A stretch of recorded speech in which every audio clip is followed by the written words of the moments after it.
Let's take a look at simplifying this problem. So when we are multiplying, you see the little dots there for multiplying. I would start with the numbers that are like base numbers, coefficients. So 3 times 4 is 12. That makes sense. That's pretty straightforward. And now we have m's and we have n's.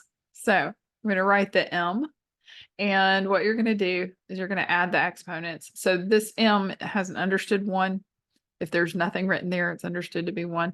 And then this m, there are 3 of those. So that makes 4 total. And then for the n's, we have 4 here. And then this one is an understood 1. It's not n cubed.